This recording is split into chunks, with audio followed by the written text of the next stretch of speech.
In a quiet village nestled between green hills and winding rivers lived a cheerful 6-year-old named Anu.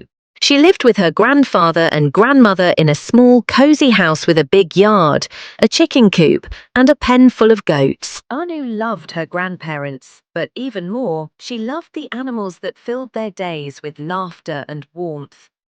The chickens clucked happily every time they saw her, and the goats bleated as if calling out her name.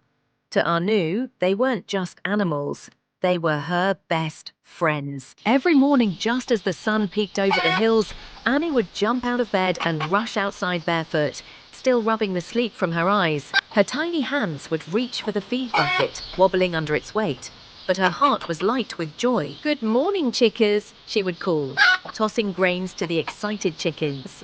They clucked and flapped around her feet, and she giggled as one brave hen pecked gently at her shoelace. Then she would open the little wooden door of the coop and crawl inside to collect the warm eggs, placing them carefully into a small basket her grandmother had woven just for her. Next, she would trot over to the goats with a bundle of fresh grass tied with a ribbon. "Here you go, Bobo and Mimi," she'd say, naming her favorite goats.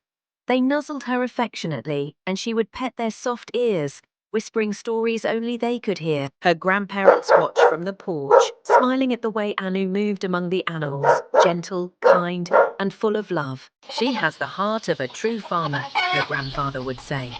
"But a farmer who dreams with the animals," her grandmother would add. And it was true.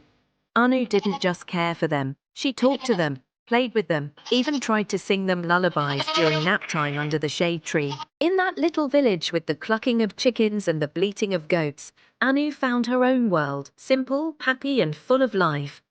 And though her hands were small, her love was big enough to make every creature feel at home.